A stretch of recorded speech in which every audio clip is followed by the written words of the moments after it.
Bonjour à tous. Je suis ravi d'ouvrir cette demi-journée consacrée aux sciences ouvertes et aux publications ouvertes.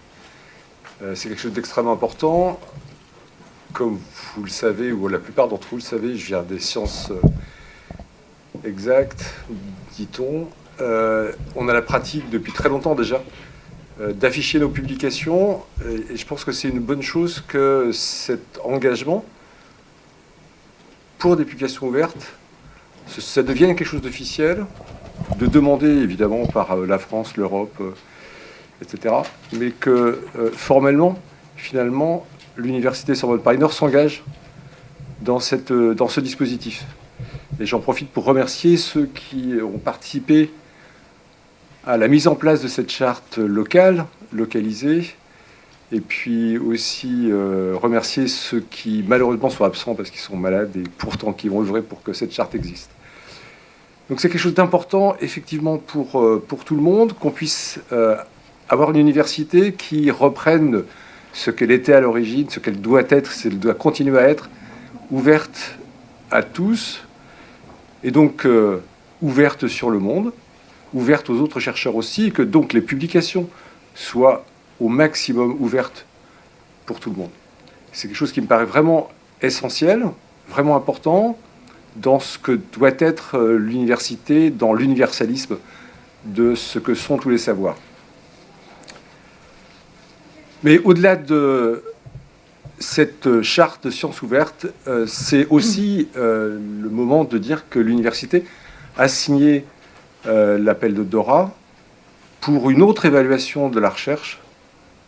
Et ça, c'est extrêmement important, que l'évaluation de la recherche ne soit pas simplement quantitative, mais aussi qualitative. Mais pour qu'elle soit qualitative, il faut aussi justement que les experts puissent avoir accès aux données. Donc l'un ne va pas sans l'autre. Le fait de vouloir, et je pense qu'on le veut tous, avoir une évaluation qui soit la plus intéressante possible, ça passe aussi par le contenu, il passe simplement le contenant, et le contenu il doit être disponible, et c'est aussi l'intérêt d'avoir cette charte de sciences ouvertes.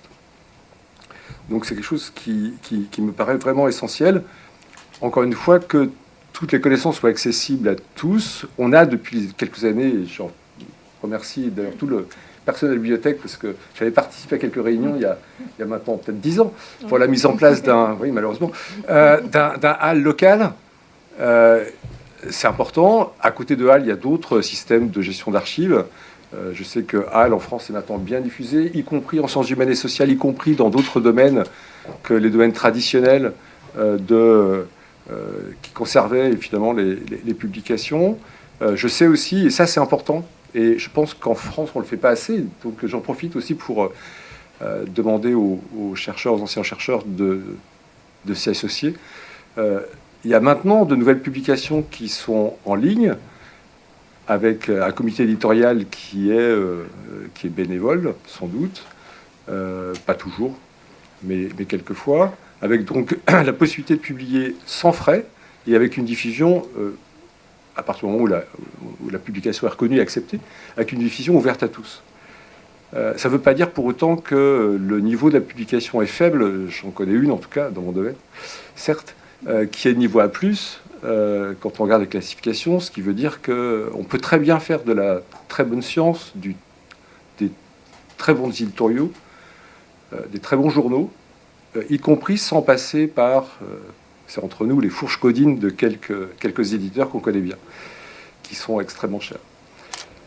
Donc je pense que c'est important, et je voudrais encore une fois terminer par non seulement féliciter tous ceux qui ont œuvré pour cette charte, mais vraiment vous demander à tous, vous, mais aussi à tous ceux qui sont enseignants-chercheurs dans cette université, de participer pleinement et complètement à cette démarche de sciences ouvertes et à cette démarche de publication ouverte à un large panel de personnes. Je sais que les choses ne sont pas toujours très simples, on donne un droit d'auteur, on signe en bas de la page, etc. Mais il faut savoir qu'on signe maintenant de plus en plus pour une durée limitée, donc c'est quand même quelque chose qu'il faut savoir. Pas assez, je pense que c'est pas assez connu, et je pense que c'est important que cette information elle soit encore mieux connue, en particulier par les doctorants qui, eux, auront à la mettre en œuvre. Mais de plus en plus aussi, on a la possibilité de publier une version peut-être légèrement modifiée de la version officielle, ça peut tromper les éditeurs peut-être, mais quand même, personne n'est dupe et ça fonctionne très bien comme ça. Donc, encore une fois, je termine en disant que je suis ravi de voir que l'université s'engage dans cette démarche et j'espère que tous les laboratoires, tous les enseignants-chercheurs, tous les chercheurs participeront pleinement à cette aventure. Merci à tout le monde et je vous propose maintenant de passer à la signature officielle de ce document, même si vous avez déjà peut-être une version signée, mais ça c'est comme ça, c'est toujours comme ça que ça marche, donc de passer à la version officielle de la signature. Je signe cette charte et Pascal Monnier va aussi signer cette charte.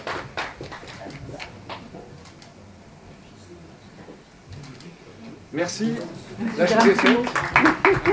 Oui, bonjour à tous et à toutes. Il y a beaucoup de travail derrière cette charte. Et il y a 3 personnes que je veux remercier particulièrement. D'abord Karim Boualem, avec qui cette charte a été rédigée et à qui on doit quelque chose qui est très apprécié par les premiers lecteurs de la charte, qui est le glossaire. Voilà, donc merci beaucoup à Karim Boualem, merci beaucoup à Frédéric Schoenstein qui a bien voulu me remplacer dans les réunions du ministère, qui étaient des réunions sur la science ouverte où je ne pouvais pas me rendre, et qui a fait pour la commission recherche un suivi des avancées des travaux au niveau du ministère, et qui, avec Noureddine Jouini, qui est son collègue, son complice, et aussi le responsable intégrité scientifique, m'ont convaincu qu'il était plus que temps de signer les accords de Doha. Donc voilà, merci très chaleureusement à tous les 3 et aux membres de la BU, à Annie Maleki, à Arnaud Sillet, qui accompagne cette démarche science ouverte également. Je voulais aussi vous dire que signer une charte, c'est bien joli, mais que derrière, il va falloir quand même qu'on réfléchisse en tant que communauté universitaire à qu'est-ce qu'on pourrait bien faire pour finalement honorer cette signature. Donc, j'annonce la création d'un groupe de travail qui sera un groupe de travail pluridisciplinaire où il y aura à la fois des enseignants-chercheurs, des membres de la BU, des doctorants, et on verra qui, et qui sera piloté par Corinne Vercher-Chaptal, qui est la chargée de mission pour les sciences humaines et sociales, mais qui est aussi membre de la structure fédérative Les Communs.